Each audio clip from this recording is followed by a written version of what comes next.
también contar con la posibilidad de escucharlos a ustedes, saber cuál es la valoración que tienen con respecto a la educación, particularmente la cívica, ¿verdad? Y tratar de promover un aprendizaje mutuo y recíproco. ¿Qué es la pedagogía crítica? ¿A qué se refiere eso? ¿Qué significa formar para el pensamiento crítico? Que es en el fondo la pregunta que uno se plantea, ¿verdad? Para intentarlo abordar el concepto. La pedagogía crítica trata de crear experiencias, diseñar estrategias en donde los sujetos, en este caso estudiantes y docentes, puedan a través del diálogo, a través de la reflexión, a través de la, digamos así, de la deconstrucción de los discursos relacionados con el conocimiento, poder así tratar de superar esa etapa, ¿verdad?, relacionada, digamos así, con la transmisión llana de los conocimientos y pasar a una etapa en la cual el estudiante es capaz no solamente de memorizar, sino también de asumir una postura, interpretar y, en el mejor de los casos, hasta intervenir en términos afirmativos con respecto a lo que ha aprendido. ¿Okay? Vamos a ver. En la pedagogía crítica hay algo que es muy claro, y es lo siguiente. El estudiante trae un bagaje, trae una experiencia, trae un conjunto de conocimientos, trae una subjetividad, y esa subjetividad no puede ser menospreciada, no puede ser subestimada. ¿Por qué? Porque representa no solamente el conocimiento previo, digamos así, desde el punto de vista significativo, sino también representa una manera de interpretar el mundo que va a entrar en diálogo después con lo que posteriormente se considera como las versiones oficiales del conocimiento, por decirlo de algún modo, ¿verdad? Eso es un poco el contexto en que el contexto, digámoslo así, en el plano más cognitivo. Ahora bien, ¿qué representa desde el punto de vista social una pedagogía crítica? No es solamente diseñar estrategias para que la gente aprenda a pensar de forma crítica, sino que se trata también de un compromiso social. ¿En qué sentido? En el sentido de reconocer que los problemas del contexto, los problemas relacionados con las comunidades, con las familias, el estudiante las trae al aula. Y paralelamente, en el aula se pueden diseñar, se pueden gestionar estrategias, llevar a cabo acciones que tengan incidencia fuera del escenario propiamente de donde se da la clase. No sé si me explico, ¿no? O sea, estamos hablando de una forma de concebir, no solo, repito, el aprendizaje como un proceso cognitivo, sino también entender el papel social que desempeña la educación. Sobre todo a partir de los problemas concretos de la sociedad. ¿A qué nos referimos? Nos referimos a aquellos estudiantes que padecen violencia en sus casas, ven a sus madres agredidas, pueden ver, por ejemplo, casos de drogadicción en sus barrios, viven la pobreza algunos, en algunos casos más extremos que otros, en fin, todo eso es un bagaje vivencial que la pedagogía crítica es lo suficientemente sensible para tratar de canalizar y no despreciarla dentro de lo que es el trabajo pedagógico. Eso tal vez a modo de contexto general estamos. No quisiera ahondar en elementos teóricos que uno podría considerar que están lejanos de la práctica, pero sí nada más un pequeño referente. ¿De dónde surge lo que se considera como pedagogía crítica? Esta nace de los aportes de la escuela de Frankfurt, una escuela alemana de pensamiento, ¿verdad?, que critica la idea de que lo privilegiado en el mundo del saber y la enseñanza es el objeto. Esta idea tan clara de lo que se consideraba educación bancaria, por ejemplo, o educación conductista, ¿verdad?, donde lo que importaba era transmitir algo ya dado, ya construido, ¿verdad? Esa idea se critica, se transforma y se pasa a entender el mundo de la educación como un problema de comunicación entre seres humanos. Y como tal, está en permanente proceso de reconfiguración, replanteamiento, etc. No sé si estamos. Eso para tal vez aterrizar en términos muy generales de dónde proviene la forma de concebir la educación desde el punto de vista crítico.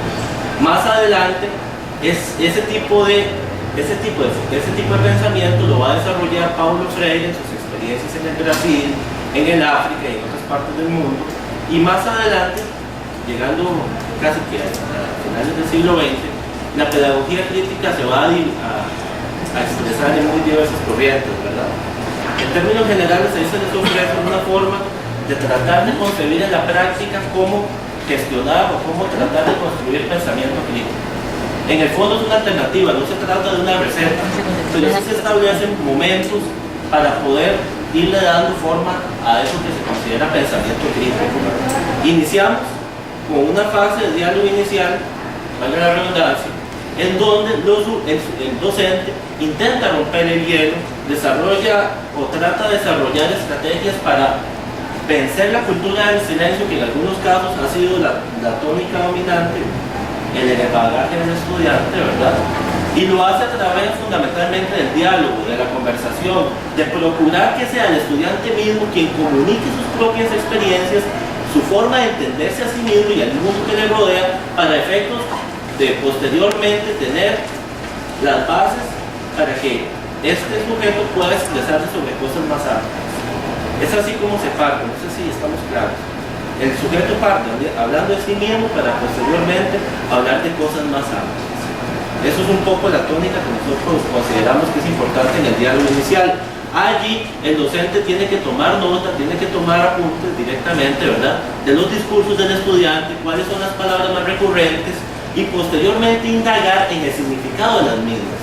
Si por ejemplo el estudiante expresa mucho la palabra, qué sé yo, golpes, maltrato, por poner un ejemplo, no más, ¿verdad?, tratar de ir un poco paulatinamente ahondando en qué contexto se está dando esto y cómo concibe el papel de él frente a eso. Esas cosas están, digámoslo así, dentro de lo que es propiamente la propuesta de pedagogía crítica. Para poder llegar a una fase donde madura el pensamiento crítico, donde nosotros vamos a hablar de codificación. Es como el segundo momento.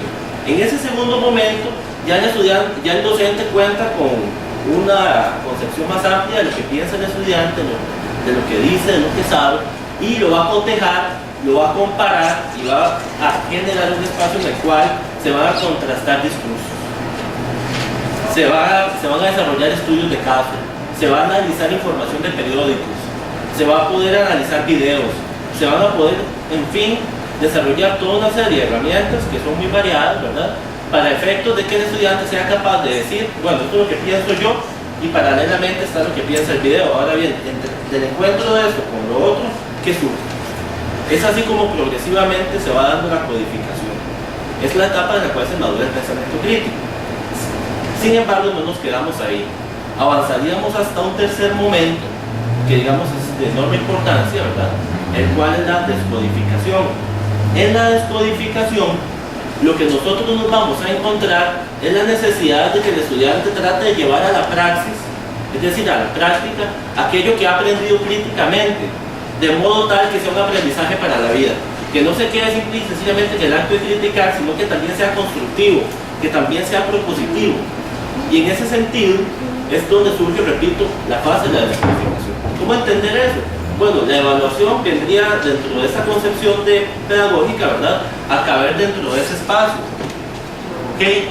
No es deseable la evaluación sumativa tradicional, estamos de acuerdo, aun y cuando dentro de ese mismo ámbito se pueden plantear ejercicios, se puede poner a reflexionar al estudiante con base a pensamiento crítico, a pesar de eso, ¿verdad?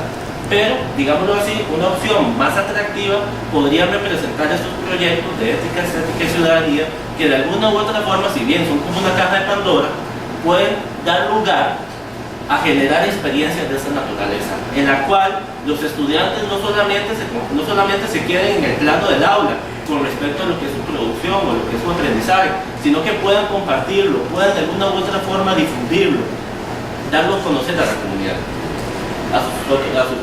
ya sea a sus compañeros, a otros estudiantes de la misma institución o al entorno comunitario ya más amplio, ¿verdad?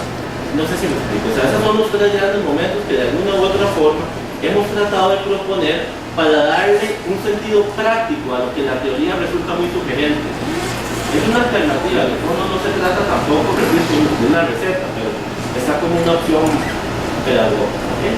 Ahora ya para finalizar mi intervención quisiera justificar el por qué educación ciudadana y pedagogía crítica la paz. ¿Por qué?